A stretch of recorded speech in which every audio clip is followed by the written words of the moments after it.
Bonjour tout le monde. Merci d'être en si grand nombre à notre point de presse. Je vous présente le chef du Parti libéral du Québec, M. Pablo Rodriguez. Merci beaucoup, André. Content de tous vous revoir. On revient de la semaine de relâche. Ça fait du bien. On s'est reposé. Alors, la dernière fois qu'on était ici, on parlait de régime forestier. Le fait que M. Legault disait aux 30 000 personnes qui allaient perdre leur job et aller monter sur un poteau quelque part, un manque de respect total. Et on parlait aussi du fait que nous, on allait déposer dès la première année un nouveau régime forestier en parlant dès le jour 1 avec les peuples autochtones. Alors, j'étais accompagné à ce moment-là de mon porte-parole des forêts, André Fortin, qui l'est encore par ailleurs parce qu'il fait un excellent travail, mais qui, depuis ce temps-là, est également devenu mon chef parlementaire. Je veux le remercier d'avoir accepté cette responsabilité-là. Je peux vous dire que ça se passe très bien depuis ce temps-là et on se parle régulièrement. Je connais André, ça c'est important de le mentionner, depuis plus de 20 ans. On a fait de la politique ensemble plus d'une fois. Je sais qu'il va être brillant à la période de questions également au niveau de la gestion de l'équipe parlementaire et il a toute ma confiance. Aujourd'hui, on a eu ce que le gouvernement semble appeler une mise à jour économique. Comme Fred l'avait demandé d'ailleurs, le 11 novembre, il a demandé à répétition depuis cette date-là. On est en droit, les Québécois sont en droit de savoir où en sont les finances du Québec. On a un déficit de 12,3 milliards, ce qui est énorme. C'est encore une fois historique. Et le déficit anticipé pour l'année prochaine, il ne change pas. Ça démontre la mauvaise gestion du gouvernement actuel et, je l'ai dit plus d'une fois, possiblement le pire gouvernement dans l'histoire du Québec. Alors, on avait plusieurs demandes, notamment au niveau du crédit d'impôt pour les médias, qui vous permet à vous de faire votre job, quelque chose qui est extrêmement important. Le gouvernement n'a pas bougé là-dessus sur bien d'autres choses. Alors, il n'y a pas grand-chose d'intéressant pour les Québécois. Et ce que je disais tantôt, quand François Legault, la dernière fois, il nous a dit qu'il y aurait 30 000 travailleurs de la forêt qui perdraient leur job, bien là-dedans, aujourd'hui, c'est des peanuts, ce qu'on leur donne. Alors, il dit qu'il va les aider, mais il ne les aide absolument pas. Il y a bien d'autres exemples là-dessus. Alors, ce gouvernement-là, il a eu sa chance. Il l'a eu plus d'une fois. Ils ne sont absolument pas crédibles. Tout ce que je demande à M. Legault, il vous reste moins d'un an, s'il vous plaît, touchez plus à rien. Là-dessus, je passe la parole à Fred. Merci, chef.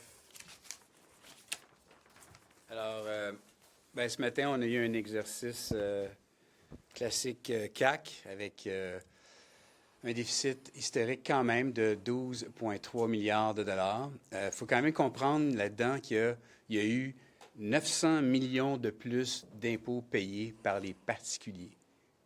Il y a 1,1 milliard de plus qui va être payé par les entreprises. Puis il y a 600 millions de plus de transferts qui viennent du fédéral. Donc ça, c'est 2,6 milliards de plus.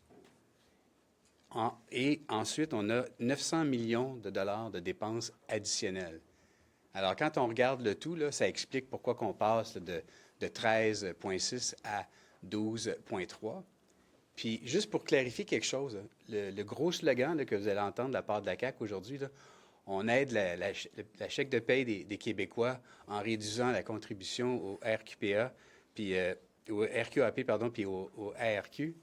Il faut comprendre ici là, que ça n'a absolument rien à voir avec la gestion caquiste. Ça, c'est des fonds qui sont gérés totalement indépendants du gouvernement de la CAQ, qui ont eu une bonne gestion, qui ont eu une bonne performance, puis que là, soudainement, même s'il y en a en passant qu'il y a une poursuite là, avec des aînés contre eux en ce moment, là, mais malgré tout ça, le gouvernement de la CAQ a décidé de réduire ça pour baisser pour augmenter la paye nette des Québécois. OK, mais ça n'a rien à voir avec la gestion caquiste de bien gérer nos finances publiques.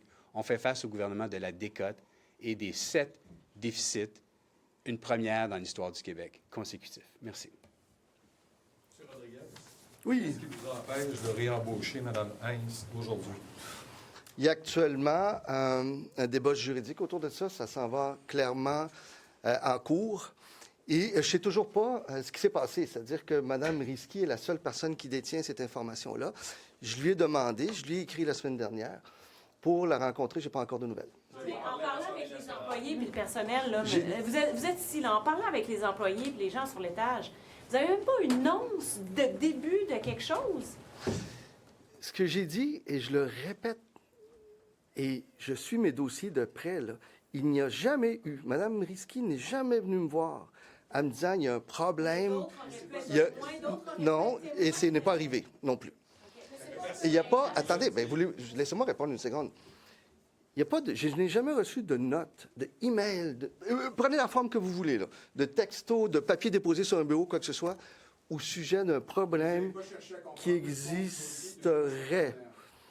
Je cherche à savoir ce qui s'est passé en parlant à Mme Risky. Elle est la seule personne, j'ai d'ailleurs demandé à André de parler au service de la Chambre, parce que vous savez, comme chef parlementaire, moi, je n'ai pas accès à ça.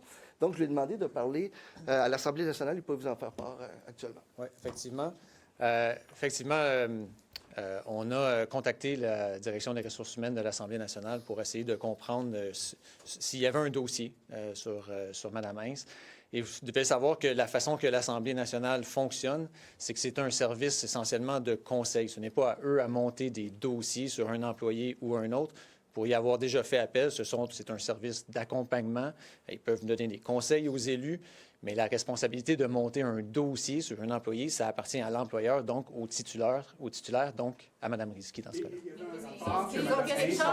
un rapport que Mme Hintz avait fait qui devait être dont il a été question avec Mme Risky. Ce document-là, est-ce que, M.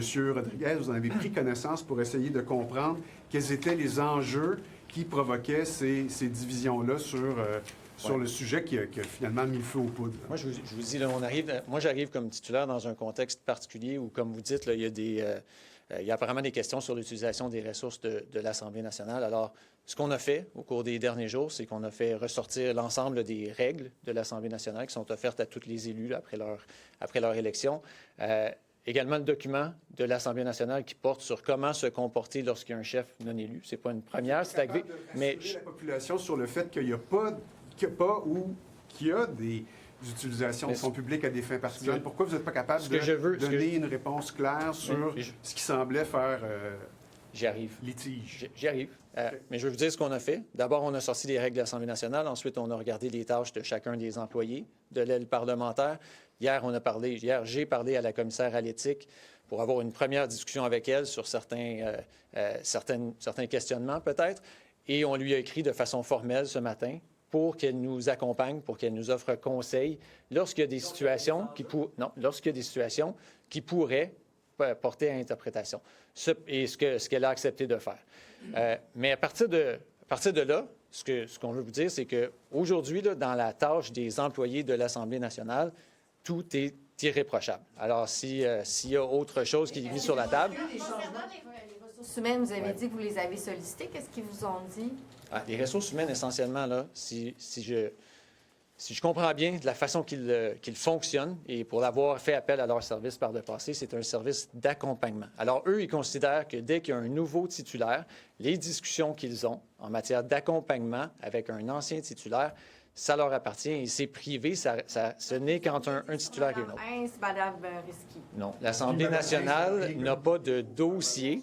L'Assemblée nationale n'a pas de dossier sur un employé particulier. C'est à l'employeur, donc dans ce cas-ci, Mme Risky, de tenir un dossier comme celui-là. M. Rodriguez, est-ce que vous trouvez que ça fait du sens? Parce que vous l'avez probablement lu, la poursuite, du moins je l'espère. Oui, j'ai tout lu, tout ça. Mais la personne qui détient les réponses, c'est Mme Risky. Mme Risky, l'autre jour, a émis un commentaire disant « Je n'ai pas le droit d'en parler ». Je vous dirais deux choses là-dessus. La première, c'est que Mme Hintz la libère de son droit de parole. Elle lui dit « Oui, parle-en publiquement ». Elle le dit dans sa poursuite. « Je ne t'empêche pas de parler du dossier ». Mais si Mme Risky ne veut toujours pas en parler public, qu'elle parle à son chef.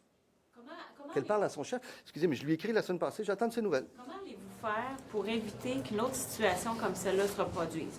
Je le sais que vous devez partager votre temps entre le Parlement, le terrain. Bon, est-ce que quand même ça va nécessiter que vous soyez plus présent ici pour s'assurer de la stabilité dans le caucus et de l'équipe? Je pense que la façon dont on part est différente.